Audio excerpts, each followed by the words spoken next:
Bienvenue au rendez-vous des experts de la santé organisé par Aliénor Santé. Je suis Olivier Collin, le maître du temps ce soir, et je vais faire en sorte de faire la promotion de ce rendez-vous qui a pour ambition de promouvoir les innovations technologiques et organisationnelles qui peuvent changer la vie des médecins et des patients et bien évidemment améliorer la vie des cabinets. Alors ce soir, grâce à AxLife et son innovation, le PopMètre, nous allons parler rigidité artérielle et plus particulièrement, nous allons parler innovation et évaluation. Alors pour réaliser ce rendez-vous, nous sommes gâtés, nous avons 3 intervenants et un joker. Le premier intervenant, ils ne sont pas classés par ordre de qualité, mais classés par ordre d'intervention. Nous avons le professeur Atul Pathak, qui est cardiologue, pharmacologue, qui est chef du département de médecine cardiovasculaire à l'hôpital Princesse Grace à Monaco. Nous avons aussi en deuxième intervenant le docteur Benoît Lequeux, qui est cardiologue, qui exerce en exercice mixte à Poitiers, mais aussi au CHU de Poitiers et son célèbre centre régional cardiovasculaire tout neuf qui a ouvert il y a 2 ou 3 ans, je crois. Il nous en parlera peut-être.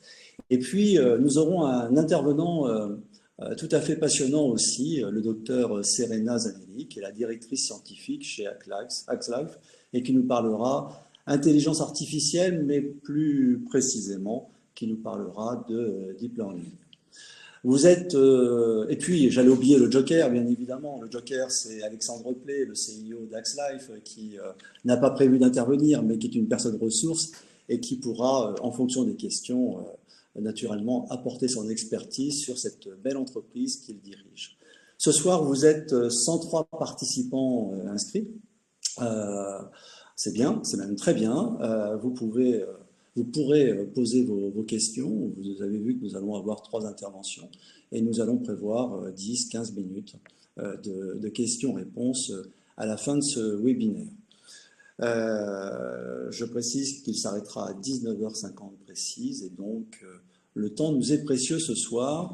Et pour ouvrir ce moment passionnant sur la rigidité artérielle, je demande au professeur Pathak de nous éclairer un petit peu sur ce qu'est la rigidité artérielle. Et pas seulement d'ailleurs. Merci pour votre introduction.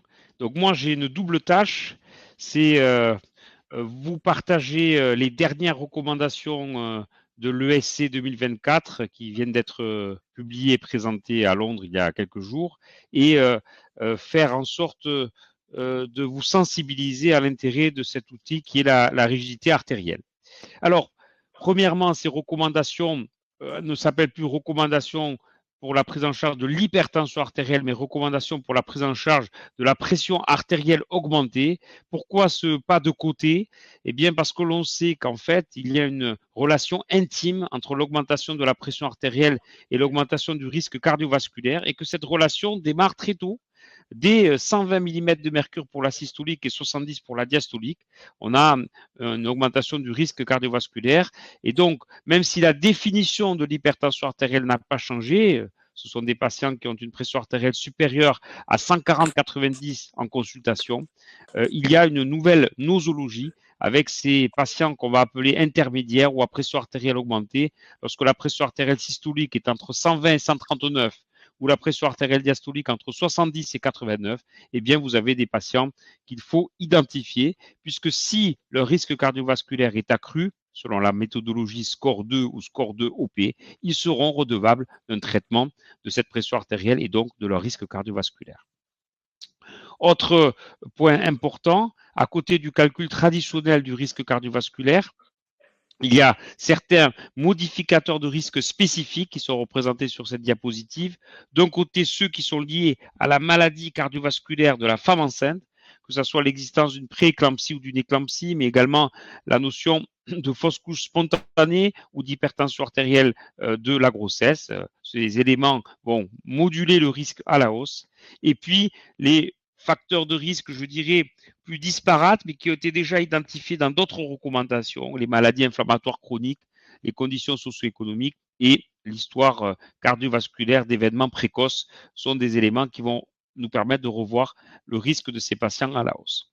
Deuxième volet, Dr Lequeux le reprendra, mais ce sont les mesures. Tout ce qui peut être fait pour mesurer la pression artérielle en dehors du cabinet doit être fait, que ce soit avec l'automesure ou la mesure ambulatoire de la pression artérielle des 24 heures. Et à ce jour, le niveau de preuve de ce qu'on appelle les cuffless, c'est-à-dire les appareils sans brassard, est faible. Et donc, l'intérêt diagnostique, thérapeutique ou pronostique n'est pas à l'ordre du jour. On restera sur les mesures traditionnelles au cabinet et idéalement en dehors du cabinet avec l'automesure ou la MAPA. Et selon des protocoles très bien établis, ils sont représentés à droite, utilisation de dispositifs validés, mesurer la pression artérielle à plusieurs reprises le matin et le soir, et ce, plusieurs jours de suite, au moins entre 3 et 7 jours. Troisième, je dirais, élément qui est une nouveauté, c'est l'objectif tensionnel a lui été revu à la baisse. Tout va être mis en œuvre pour amener ces patients à une pression artérielle idéalement entre 120 et 129 mm de mercure, donc en dessous de 130, plutôt vers 120, et pour la diastolique, entre 70 et 79, plutôt vers 70 que vers 79, mais sans franchir le Rubicon, sans baisser trop, puisque lorsque la pression artérielle descend trop, en dessous de 120-70, le risque cardiovasculaire croît de nouveau. Mais donc, il y a un plaidoyer fort pour baisser plus bas, si c'est possible. Ça, c'est un élément important. Si hypotension orthostatique il y a, si fragilité il y a, eh bien, on baissera la pression artérielle la plus basse tolérée avec cet objectif des 120-70. Comment? Eh bien, en suivant cet algorithme, qui est une approche pas à pas, où très tôt, on commencera par une combinaison de 2 médicaments qui associent un bloqueur du système rénine, soit un inhibiteur calcique, soit un diurétique à une dose faible. En l'absence d'efficacité, en l'absence d'atteinte des objectifs tensionnels, on ira d'emblée à une trithérapie faiblement dosée. Et puis, éventuellement, une trithérapie pleine qui associera ces 3 médicaments à la dose maximale tolérée pour atteindre l'objectif tensionnel des 120-70. En l'absence d'atteinte des objectifs, si le médicament était bien pris, on identifiera alors une catégorie de patients qu'on appellera des hypertendus résistants vrais, pour lesquels l'adressage à un centre de référence et le recours à la spironolactone sont les propositions qui ont été faites par ces recommandations. Un mot supplémentaire sur ces patients dits hypertendus résistants. Il faudra bien sûr exclure chez eux l'hypertension secondaire. Aller parfois chercher l'aide d'un bêta-bloquant si la spironolactone ou l'éplérénone ne suffit pas et réfléchir éventuellement à l'intérêt d'une technique qui est la dénervation rénale pour ces patients. Dénervation rénale pour laquelle il y a eu un adoubement, vous savez qu'elle avait été dans les recommandations de 2018 proscrite, eh bien, il y a eu un changement en maintenant 6 ans, 5 ou 6 ans, sur la base d'au moins 6 essais randomisés en double aveugle contre procédure Sham qui propose que la dénervation rénale soit utilisée pour réduire la pression artérielle dans des centres agréés qui ont une expertise après accord du patient chez des sujets qui sont à haut risque cardiovasculaire et dont la pression artérielle n'est pas contrôlée et qui peut même être proposée, cette dénervation rénale, chez des sujets qui ont une hypertension artérielle résistante et qui est malheureusement non contrôlée avec la trithérapie traditionnelle. Vous voyez un niveau de preuve qui a été revu à la hausse de BA, de BB. Enfin, dans ces recommandations, il y a une emphase qui a été mise sur la mesure et la recherche d'atteinte des organes cibles. Vous les connaissez, l'atteinte cardiaque, l'atteinte vasculaire, l'atteinte rénale et l'atteinte cérébrale, avec un point sur la recherche de l'atteinte vasculaire par la mesure de la rigidité artérielle qui est représentée ici par ce qu'on appelle le PWV, qui est la Pulse Wave Velocity, la vitesse de l'onde de pouls.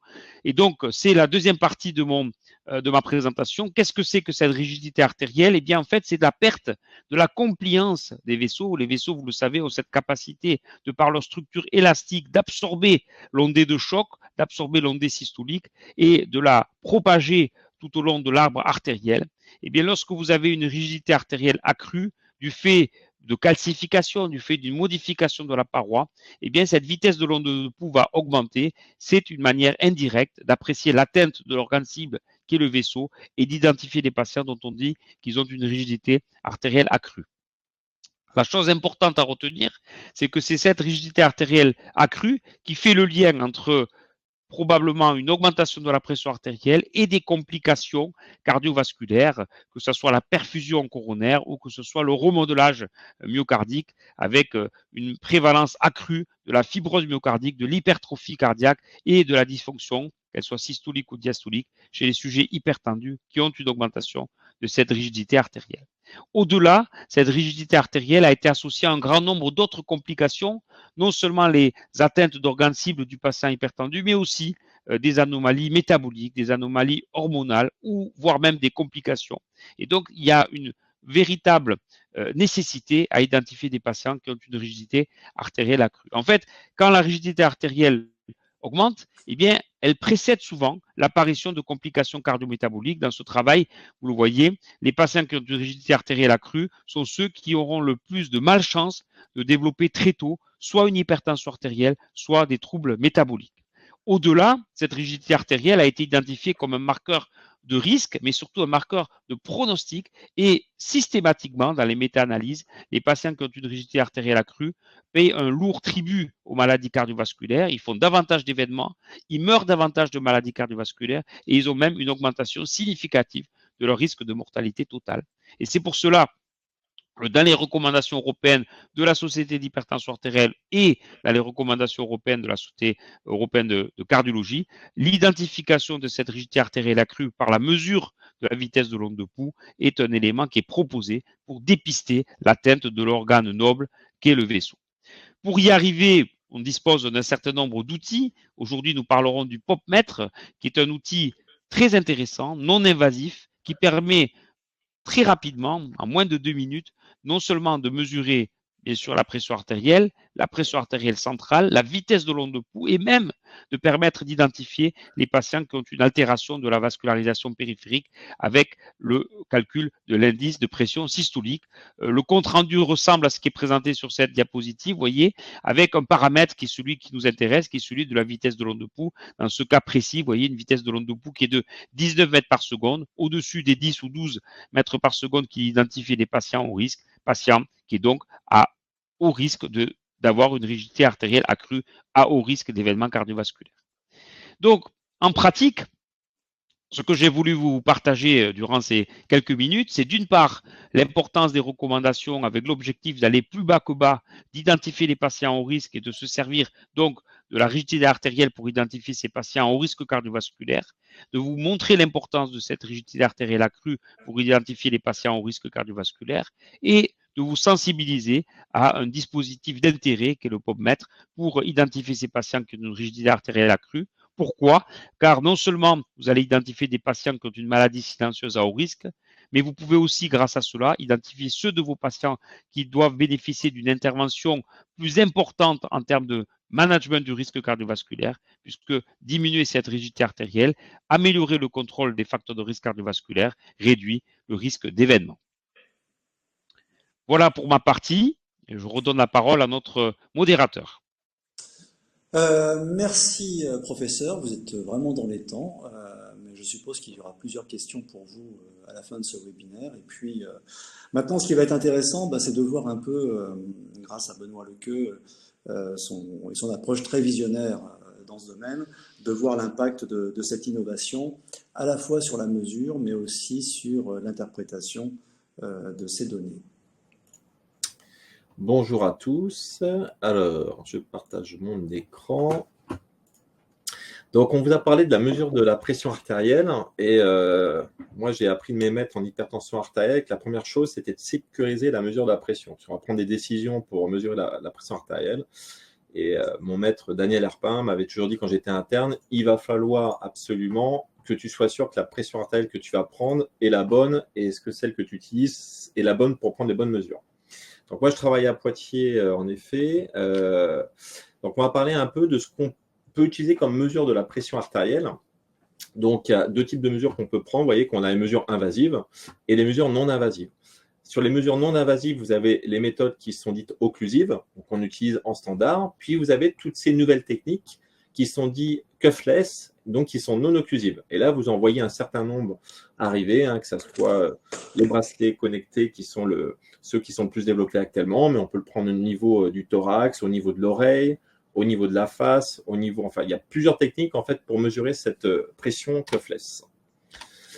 Alors, le marché en fait de tous ces bracelets connectés, il est en plein boom, il faut le savoir. Là, on n'est pas du tout sur des dispositifs forcément qui sont agréés médicaux. C'est des dispositifs qui sont dans le domaine du wellness, donc notamment pas mal de monde de différents constructeurs. Et vous voyez que c'est un marché en plein boom, puisqu'en 2023, on atteint 41 milliards d'euros de chiffre d'affaires et les projections d'achat. Donc là, on parle d'achat, on n'est pas sur du remboursement, on ne fait pas une prescription, les gens achètent. Dans le monde actuellement, on était en 2023 à 134 millions d'unités vendues de ces dispositifs bracelets connectés. Et c'est un marché qui est en plein boom, vous voyez, puisqu'en estimation en 2028, on sera à 456 millions. Donc les gens vont acheter et vont les acheter spontanément. Donc, on va se retrouver avec des patients qui achètent ces dispositifs et qui vont venir en consultation avec ces dispositifs. Je vous mets une petite vidéo que j'apprécie, qui est un patient, c'est un de mes patients que je vois en consultation, que je suivais en l'occurrence pour un anévrisme de l'aorte abdominale, et donc je suis régulièrement et qui me dit, donc vous voyez, l'éducation a bien marché puisque je lui disais de prendre régulièrement sa pression artérielle par automesure, et là il m'arrive avec ce dispositif. Donc c'est une montre, mais j'ai eu des doutes sur la montre et je lui dis posez votre montre sur la table et prenez la pression artérielle. Donc là le patient il n'a plus du tout de montre sur lui, il n'a pas d'interconnexion Bluetooth, etc. Vous voyez, je lui dis est-ce que vous avez un dispositif? Non, c'est la montre. Il lance la montre et là, à ma grande surprise, que dit la montre? En fait, elle affiche 123,77. Donc ça, c'est une montre qui a été achetée sur Amazon à 60 €. Donc pour vous dire, alors bien sûr, je ne mets pas tous ces bracelets connectés dans le même panier, mais pour vous dire que les gens achètent et ils arrivent avec ces dispositifs pour prendre leur pression artérielle. Donc là, c'est vraiment c'est vraiment un problème en pratique. Alors, faut pas mettre tout le monde dans le même panier. Les cuffless, c'est vraiment une technologie dont on va parler un peu plus longuement dans la présentation d'après, qui sont l'utilisation de la phosphoplétismographie, excusez-moi, avec différentes techniques pour la prendre. On peut avoir du remote PPG, on peut avoir de la PPG, enfin, pour vous dire qu'il y a plein de techniques, et parmi toutes ces techniques, on peut en utiliser certaines qui vont permettre d'utiliser les différents dispositifs à différents niveaux. Donc, c'est une technique qui est validée en tout cas scientifiquement versus l'utilisation de pression invasive, mais vous allez voir que pour la validation, il y a encore des petits problèmes. Donc, en fait, il y a différentes techniques pour faire cette analyse. Donc là, je vous ai parlé de la PPG, mais on a aussi la vitesse de l'onde de pouls. Donc ça, on ne l'utilise pas en pratique, puisque là, on analyse une vitesse, donc ce que vous avez à gauche. Là, on parle vraiment de l'analyse du spectre, en fait, de cette onde de pouls pour pouvoir justement faire l'analyse notamment de pression artérielle. Donc là, on analyse vraiment la morphologie, on regarde des variations de morphologie, alors qu'à contrario de la vitesse de l'onde de pouls, on regarde la vitesse d'évolution de l'onde de pouls. Ce n'est pas du tout les mêmes technologies, mais cette technologie de PPG a fait ses preuves en tout cas pour justement avoir une mesure de la pression artérielle. Et quand je dis une mesure de la pression artérielle, vous allez voir que la question c'est laquelle. Alors, quand on demande aux gens, est-ce que vous êtes prêts à utiliser ces dispositifs cuffless? Vous voyez à gauche, c'est une diapositive que m'a prêté Grégoire Wesner en Suisse. En fait, quand on dit aux gens, est-ce que vous êtes prêts à utiliser l'automesure versus les cuffless, les gens vous disent, oui, moi je préférais faire plus régulièrement, utiliser plus régulièrement le cuffless parce qu'en fait, finalement, j'ai rien à faire, j'ai pas à prendre ma mesure le matin, le soir. Donc, finalement, je préférais quand même prendre, si on me propose en tout cas d'utiliser le bracelet. Et alors, quand on compare par rapport à la MAPA, vous savez que la MAPA, donc un dispositif sur 24 heures qui prend attention sur 24 heures, régulièrement pendant la journée et la nuit, donc c'est assez déconfortable. Et bien là, quand on demande aux gens, si vous avez une technique qui mesure votre pression artérielle régulièrement pendant la journée par la technique occlusive, vous voyez que le disconfort va très clairement en faveur de la MAPA, et alors que le cuffless, il n'y a pas de pression, il n'y a pas d'occlusion, donc en fait, les patients ne sortent rien, donc ils trouvent automatiquement plus confortable d'utiliser les cuffless. Et si on demande, parce que nous, dans la pression artérielle, on veut que les pressions soient répétées régulièrement, vous voyez que la répétition de mesure, du coup, va très clairement en faveur du cuffless, où là, les gens disent, très clairement, si on me demande de mesurer ma pression artérielle régulièrement, je préférais le faire avec un cuffless plutôt qu'avec une MAPA qui va être, ici, vous voyez, désagréable. Alors, le problème de la pression artérielle et des recommandations, donc, vous savez qu'on a plusieurs techniques pour prendre la pression artérielle. On a tout en haut la pression en consultation, qui est le gold standard, où on prend une mesure un coup. On a l'automesure, on prend plusieurs mesures sur plusieurs jours d'affilée, donc ça peut être 3 jours, ça peut être 7 jours selon les sociétés savantes. On va avoir donc la MAPA. Donc là, la MAPA, ça va être un reflet de ce qui se passe sur 24 heures, mais avec beaucoup plus de mesures comme vous voyez ici. Et puis, vous allez avoir le cuffless, où là, vous allez avoir beaucoup de jours, beaucoup de mesures de pression artérielle. Et là, c'est toute la difficulté, du coup, de savoir quelle bonne mesure et à quel moment va-t-on prendre cette pression artérielle, puisque quand on regarde les recommandations, finalement, et quand on regarde de façon plus rapprochée la mesure de référence de la pression artérielle, bah, ça reste pour l'instant la mesure en pression clinique. Pourquoi? Parce que la plupart des études, justement, ont été validées avec la pression clinique. Vous avez aussi quelques études avec l'automesure et la MAPA, mais qui sont beaucoup moins puissantes. Et donc, finalement, bah, la mesure qui reste la mesure de référence reste la mesure clinique. Donc, si les cuffless arrivent un jour, il va falloir très clairement aussi avoir des études qui montrent l'impact sur l'atteinte des organes cibles, mais également la diminution de la morbimortalité, même si on sait que si on diminue la pression artérielle, on va avoir une diminution des événements, mais encore faut-il le montrer avec ces dispositifs. Vous savez que dans la dénervation, il n'y a pas d'étude de morbimortalité, ce qui fait, à Toulouse, on a parlé que les recommandations ne sont pas des niveaux de classe 1A, etc. C'est parce que il manque ces études justement cliniques en fait. Donc pour l'instant, dans les recommandations de ESH 2023, vous voyez que l'utilisation des cuffless reste dans des classes 3C, donc c'est des experts qui positionnent dessus. Les recommandations de l'ESC que je ne vous ai pas mis 2024 sont dans le même chemin, puisqu'en fait, il manque cette validation clinique. Donc, on peut aider les constructeurs à cette validation clinique. Pourquoi? Parce que vous avez un référentiel qui a été édité par l'ESH en décembre 2023 sur comment valider ces cuffless. Je ne vais pas le détailler, mais vous voyez qu'il y a un protocole qui est vraiment détaillé avec le nombre de patients intégrés, les critères, etc., quel type de test on va faire, si c'est un test statique, si c'est un test positionnel, si c'est un test lié à la prise de traitement, le jour, la nuit. Donc, tout est détaillé. Donc, en fait, finalement, on attend ces études détaillées avec les cuffless pour déjà passer la première étape de la validation qui est le numéro 1 avant après d'utiliser en pratique ces dispositifs. Mais très clairement, parce que les gens me disent, t'es contre le cuffless, etc. Non, c'est pas du tout vrai, parce que je pense que le cuffless, à mon avis, en effet, c'est l'avenir. Vous voyez que cette diapositive vous montre très bien qu'on est dans une zone de transition. On a le standard cuff qu'on utilise avec la mesure occlusive, qui est le gold standard actuellement. On est là actuellement sur une période de transition. On est en train de se chercher en termes de validation et en termes d'essais cliniques qui permettront justement de passer cette barrière finalement de la transition à l'adoption pour passer à l'utilisation quotidienne de ces dispositifs qui sont très clairement a priori l'avenir. Alors pourquoi l'avenir? Parce qu'on va avoir finalement un paradigme qui va se casser avec l'utilisation de ces nouveaux concepts. À savoir qu'il y en a un premier, c'est évaluer finalement la zone dans laquelle on va être et le temps dans lequel on va être dans cette zone en termes d'équilibre de la pression artérielle. C'est un peu comme le paquet année dans la charge de tabac. C'est un petit peu, on en parle en lipidologie maintenant sur la quantité de charge lipidologique. Là, c'est un petit peu la même chose, c'est-à-dire que le patient qui va avoir cet écart par rapport à la moyenne, est-ce qu'il va être dans les cibles, pas dans les cibles? Vous voyez que sur cette étude, on montre très clairement que si on est dans des zones thérapeutiques qui ne sont pas bonnes un certain nombre de temps, plus on est à l'écart de cette zone en tout cas, et plus la mortalité va augmenter. Ça, les cuffless vont nous servir très probablement à ce genre de choses, puisque c'est un dispositif qui prendra la pression beaucoup plus régulièrement et tous les jours que les autres dispositifs qu'on a actuellement. Et encore, faut-il le montrer.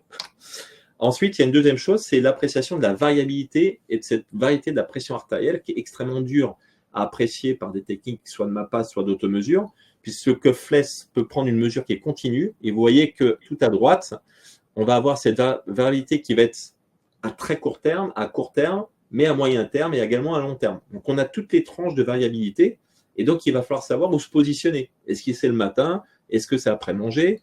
Donc, c'est tout ça qu'il va falloir justement, et c'est les recherches qui y a actuellement en cours, c'est justement de se positionner sur à quel timing prendre la meilleure pression artérielle, entre guillemets. Ensuite, il y a des choses qu'on ne peut pas apprécier régulièrement, c'est l'hypertension nocturne. L'hypertension nocturne a été très clairement liée, je vous l'ai mis à droite, avec, vous voyez, l'hypertension isolée nocturne est un facteur de risque supplémentaire de mortalité, bah, à part quand vous l'attrapez avec un holter tensionnel, et qu'on fait peut-être pas forcément régulièrement, et bah, justement, avoir des cuffless qui sont aussi posés la nuit, si on porte sa montre la nuit, va permettre justement d'appréhender cette pression nocturne qui, dans les études, apparaît importante, dont on ne sert pas vraiment en pratique, parce que, bah, à part la MAPA, on n'a pas cette appréciation, mais le cuffless nous permettra de l'avoir. La dernière chose, pour finir, le diapositive, et là, ça me permet d'introduire un petit peu la présentation d'après, c'est qu'on va pouvoir faire du phénotypage de patients. C'est-à-dire que le fait d'avoir ces données en big data, c'est-à-dire qu'on va avoir beaucoup de pression artérielle chez ces patients, beaucoup de variabilité, comme je vous l'ai montré, et donc on va pouvoir faire du phénotypage de patients, et donc ce phénotypage va permettre justement de pouvoir identifier des patients qui sont plus à même d'avoir certains types de traitements pour leur pression artérielle, et tout ça pour l'instant, étant donné qu'on n'a pas toutes ces big data, on ne peut pas le faire. Et donc ça, c'est un champ d'application potentiellement qui permettra de faire une médecine adaptative en fonction des résultats qu'on aura des cuffless. Donc, ma conclusion a sauté. Donc, pour conclure, je voulais vous dire donc, que les cuffless, en fait, à mon avis, c'est pas aujourd'hui, mais c'est probablement l'avenir, qu'il faut en effet avoir cette méthodologie de validation stricte qui va permettre aux praticiens de pouvoir se servir de ce type de dispositif. Il va falloir qu'on ait des données dures pour pouvoir s'en servir dans la pratique quotidienne, c'est-à-dire qu'il va falloir en effet avoir beaucoup de volumétrie pour voir ce qui se passe sur les organes cibles au long cours, pour voir ce qui se passe en termes de morbimortalité. Donc c'est vrai que, comme disait Grégoire Wessner, on a mis quasiment 60 ans pour que la MAPA puisse émerger. J'espère qu'on ne mettra pas autant de temps sur les cuffless. Maintenant, on a quand même des techniques et en big data qui nous permettent d'avancer plus vite. Mais je pense qu'il ne faut pas mettre la charrue avant les bœufs. Pourquoi ? Parce que sinon, on va se retrouver comme notre patient, et la vidéo que je vous ai montrée, avec un patient qui vous amène un dispositif qui n'est pas validé, que vous ne savez pas valider, et on risque du coup de mettre complètement cette technologie qui, à mon avis, une fois validée, pourra nous apporter vraiment dans le futur une aide précieuse pour les patients. Voilà, je vous remercie. Merci Benoît pour avoir respecté un peu ce timing à la seconde près. Alors merci aussi Alexandre parce que une fois n'est pas coutume, ce soir on va pouvoir mesurer l'impact de l'IA et plus particulièrement du deep learning. Et ce qui est très intéressant, c'est que généralement dans la santé, lorsque ce sujet intervient, c'est souvent sous l'angle de l'éthique. Et là, ce sera sur l'impact que cela va avoir sur le sujet qui nous concerne ce soir. Donc, place au docteur Serena Zanelli et qui peut-être pourra nous faire un petit, une petite formation sur IA, machine learning et puis deep learning pour qu'on comprenne bien tous ces grands sujets. Merci. Merci. Donc, ce soir, je vais parler d'apprentissage automatique et prévention cardiovasculaire. Je pense qu'il n'est pas nécessaire de déclarer le conflit d'intérêt. Vous savez tous que je suis la responsable R&D de Axlife. Et donc, aujourd'hui, je vais parler d'apprentissage automatique profond, de son rôle dans la prévention cardiovasculaire. Et après, on va faire un focus sur l'analyse des signaux PPG grâce à le deep learning. Alors, on parle souvent d'intelligence artificielle et de deep learning, mais il faut savoir que ce n'est pas tout à fait la même chose. On parle de même sujet, mais pas tout à fait la même chose. Donc, l'intelligence artificielle est tout l'ensemble des systèmes d'imitation de la pensée et des actions humaines. Dans cet ensemble, on y retrouve l'apprentissage automatique, qui sont les systèmes qui apprennent sur la base des grands ensembles de données structurées. Et c'est là, dans ce petit ensemble, qu'on retrouve l'apprentissage automatique profond, aussi dit deep learning. Le deep learning sont les systèmes qui apprennent automatiquement de façon black box. Qu'est-ce que c'est un modèle black box ? C'est un modèle dont on ne connaît pas vraiment qu'est-ce qui se passe dedans. Donc, on connaît l'approche mathématique, on peut choisir les méthodes pour lesquelles on va optimiser le modèle, on peut choisir l'architecture, mais on ne sait pas pour quelle raison le modèle nous donne un résultat une fois qu'on a mis un input. Un exemple de deep learning dans le biomédical, c'est par exemple l'analyse des radios grâce à des modèles de deep learning. On voit par exemple qu'on peut donner comme input un radio et le modèle va nous souligner une zone d'intérêt. Il y a des chiffres à donner pour ce qui concerne le marché de deep learning dans les dispositifs médicaux. En fait, il faut savoir qu'à partir de 2018, la FDA, Food and Drug Administration, a approuvé plus de 83 dispositifs médicaux avec du DL.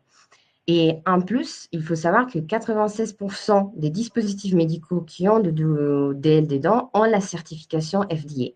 Ça nous montre l'intérêt aujourd'hui de développer et de valider des dispositifs avec du deep learning à intégrer. Il y a l'utilisation du DL a des valeurs ajoutées par rapport à la prévention cardiovasculaire en domaine médical et aussi, par contre, des défis. Donc, la première valeur ajoutée qu'on peut dire, c'est l'analyse prédictive avancée. Grâce à l'utilisation du DL, on peut détecter précocement des risques qu'avec des analyses classiques, probablement, on ne va pas voir. Par exemple, il est possible de prédire, et je dis bien prédire, avec 2 heures d'anticipation, des crises cardiaques, des AVC, des infarctus. Vous voyez l'importance, l'utilité d'un dispositif médical certifié qui peut nous dire, écoutez, dans 2 heures, vous allez avoir un infarctus. Ça nous permet une prise en charge rapide et effectivement une réduction des maladies permanentes. Il y a aussi l'analyse en temps réel, la même chose dont on parlait avant, par exemple la surveillance continue. On sait aujourd'hui que la mesure ponctuelle de la pression artérielle, oui, est intéressant, mais le vrai intérêt, c'est dans la mesure continue. Donc aujourd'hui, on a la possibilité d'avoir des dispositifs portables pour la récolte des données continues. Et on a aussi une meilleure réactivité parce que grâce à le dispositif médical avec de DL intégré, on peut avoir une prise en charge plus rapide. Il y a un troisième avantage dans l'utilisation du DL dans la prévention cardiovasculaire, qui c'est la personnalisation de l'intervention. En fait, ça peut être l'ajustement des médicaments, la modification du régime alimentaire, la modification de l'activité physique, mais aussi l'optimisation des soins. Parce qu'un modèle de deep learning peut être entraîné avec des données qui sont personnalisées sur le sujet.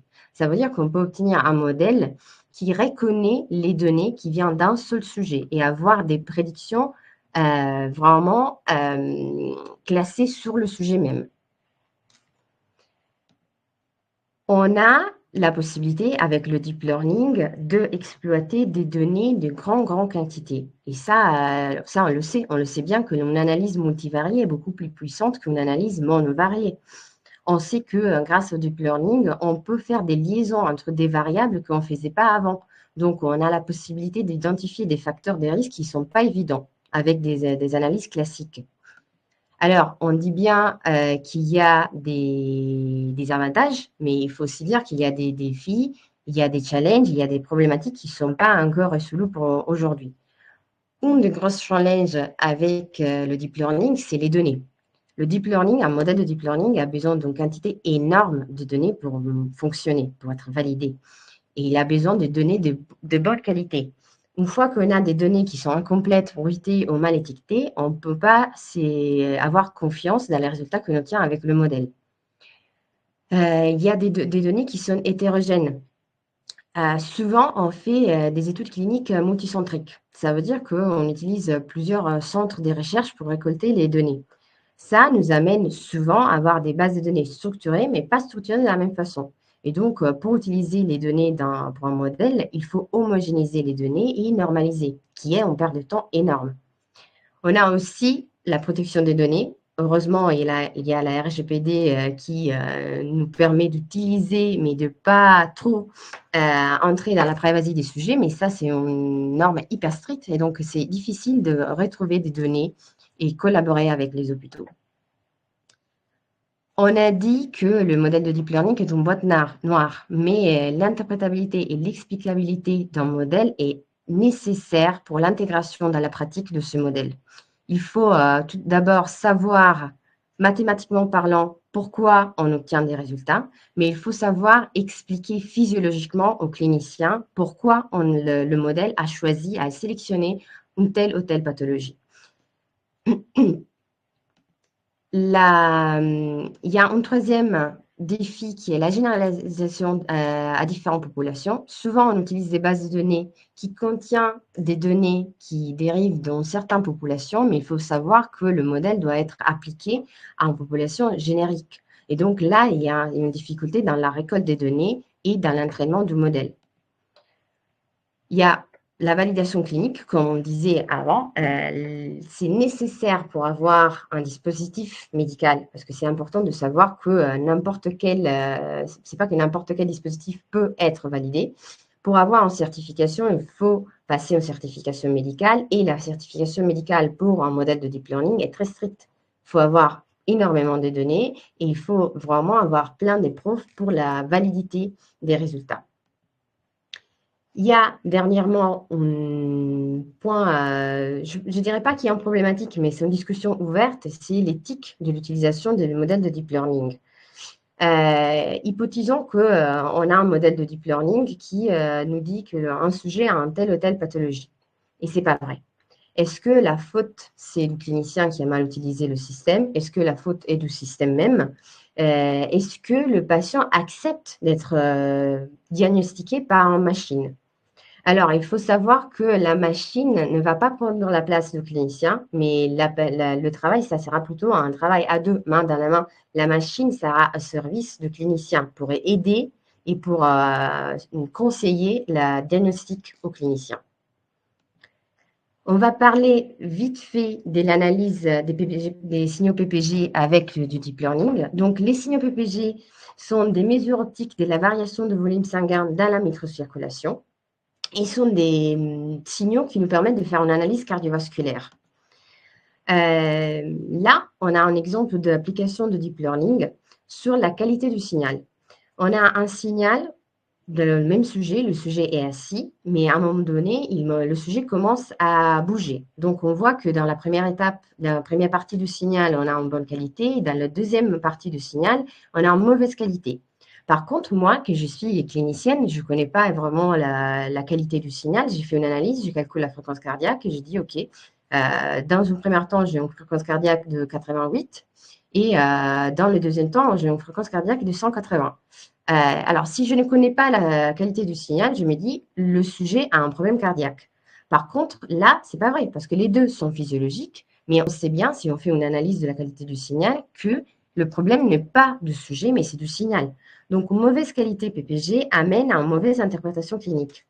Et là, par exemple, on a un modèle de deep learning très, très simple. C'est un modèle de CNN, Convolutional Neural Network, qui utilise la convolution pour extraire automatiquement des points d'intérêt sur le signal, nous amène à faire une analyse de la qualité du signal.